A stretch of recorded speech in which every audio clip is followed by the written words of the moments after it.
Hi friends, welcome to Telugu education tips YouTube channel. Friends, ఇవాళ వీడియోలో నేను డిస్కస్ చేయబోతున్న టాపిక్ ఏంటంటే ఏపీ పాలిసీ 2025 రిలేటెడ్గా ఇవాళ అప్లై చేయడానికి అయితే లాస్ట్ డేట్ అనమాట. దాని గురించి వీడియోలో అయితే తెలుసుకుందాం. దాంతోపాటు ఫర్దర్గా ఉన్న ప్రాసెసెస్ ఆ యొక్క డేట్ గురించి కూడా మనం అయితే వీడియోలో మాట్లాడుకుందాం. సో కాబట్టి వీడియో అనేది ఇంట్రెస్టింగ్గా యూస్ఫుల్గా ఉంటుంది. పూర్తిగా చూడడానికి అయితే ట్రై చేయండి. ఇక టాపిక్ అయితే స్టార్ట్ చేసే ముందు నా చిన్న రిక్వెస్ట్ ఏంటంటే ఇప్పటివరకు మన తెలుగు ఎడ్యుకేషన్ టిప్స్ యూట్యూబ్ ఛానల్ని మీరు ఎవరైనా సబ్స్క్రైబ్ చేయకుండా చూస్తున్నట్టయితే మీకు యూస్ఫుల్ అయ్యే ఇలాంటి ఎన్నో వీడియోస్ కోసం అయితే సబ్స్క్రైబ్ చేసుకోండి. ఫ్రెండ్స్, ఇక టాపిక్లోకి వచ్చేసినట్టయితే మెయిన్గా మనకు ఏపీ పాలిసీ 2025 రిలేటెడ్గా అప్లై చేయడానికి అయితే ఇవాళ అయితే లాస్ట్ డేట్ అనమాట. సో ఇంకా ఎవరన్నా అప్లై చేయకపోయినట్టయితే అప్లై అనేది చేసుకోండి. వెబ్సైట్ లింక్ అయితే డిస్క్రిప్షన్లో ఇస్తున్నా, అప్లై అనేది చేసుకోండి. ఫ్రెండ్స్, ఇక్కడ ఒక చిన్న ఇన్ఫర్మేషన్ ఏంటంటే మేము ఏది అప్లై చేయాలి, మనకు పాలిసెట్ అనేది ఇంట్రెస్ట్ అయితే లేదు, నేను ఇంటర్ సైడ్ వెళ్ళాలనుకుంటున్నాను, బట్ అప్లై చేయాలా వద్దా అన్న డౌట్స్ అయితే మీకు చాలా మందికి అయితే ఉంటాయి. వీళ్ళకి ఇచ్చే నేను ఆన్సర్ ఏంటంటే డెఫినెట్గా అప్లై అనేది చేయమని అయితే చెప్తాను. ఎందుకు అంటే ప్రజెంట్ మీకు ఇంట్రెస్ట్ లేకపోయి ఉండొచ్చు, బట్ అప్లై చేస్తే మీకు ఆ యొక్క ఎగ్జామ్ ఫీల్ అనేది మీకు తెలుస్తుంది. ఎంట్రన్స్ ఎగ్జామ్ ఎలా ఉంటుంది, సో అక్కడ ఎలా సిచ్యువేషన్ ఎలా ఉంటుంది, మనం మార్కింగ్ ఎలా చేస్తాం, బబ్లింగ్ కావచ్చు.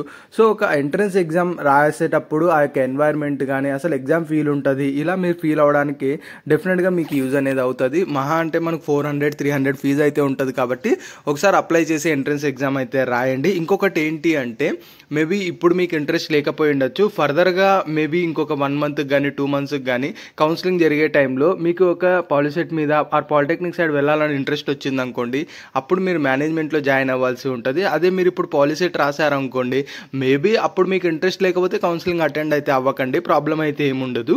సో బట్ అప్పుడు మీరు మళ్ళీ ఎగ్జామ్ రాయాలనుకున్నా మీకు ఆప్షన్ అనేది ఉండదు. సో మనకు ఇంట్రెస్ట్ లేకపోయినా కూడా మీరు అప్లై చేసుకున్నట్టయితే ఎగ్జామ్ ఫీల్ తెలుస్తుంది. అలానే ఫర్దర్గా మీకు మేబీ పాలిసెట్ సైడ్ ఇంట్రెస్ట్ వచ్చి మీరు వెళ్ళాలనుకున్నా కూడా మీకు ఒక స్కోప్ అనేది ఉండటానికి ఛాన్స్ అయితే ఉన్నాయి.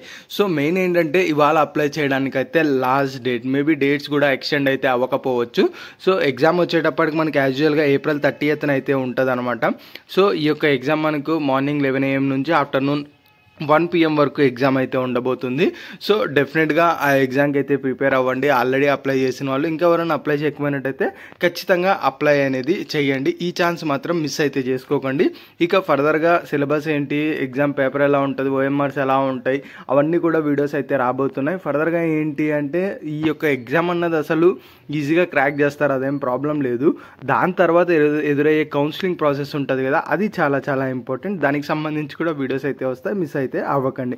మెయిన్గా ఏంటి ఈ వీడియో అంటే పాలిసెట్ అప్లై చేయడానికి లాస్ట్ డేట్. ఇంకా మీరు కానీ మీ ఫ్రెండ్స్ కానీ ఎవరైనా అప్లై చేయకపోయినట్టయితే దయచేసి రిమైండ్ అయితే చేయండి. అట్లీస్ట్ మీరు జాయిన్ అవ్వకపోయినా ఆ యొక్క ఎంట్రన్స్ ఎగ్జామ్ ఎలా ఉంటుంది, ఆ ఏరియా, ఆ ఎన్వైర్న్మెంట్, ఆ సిచ్యువేషన్ మీరు ఫీల్ అవ్వడానికి డెఫినెట్గా యూజ్ అనేది అవుతుంది. ఇది ఫ్రెండ్స్ మెయిన్గా వీడియోలో అయితే తెలుసుకున్న వీడియో నచ్చినట్లయితే లైక్ చేయండి. మరి ముఖ్యంగా మన తెలుగు ఎడ్యుకేషన్ టిప్స్ యూట్యూబ్ ఛానల్ని మీరు ఎవరైనా సబ్స్క్రైబ్ చేయకుండా చూస్తున్నట్టే మీకు యూస్ఫుల్ అయ్యే ఇలాంటి ఎన్నో వీడియోస్ కోసం అయితే సబ్స్క్రైబ్ చేసుకోండి.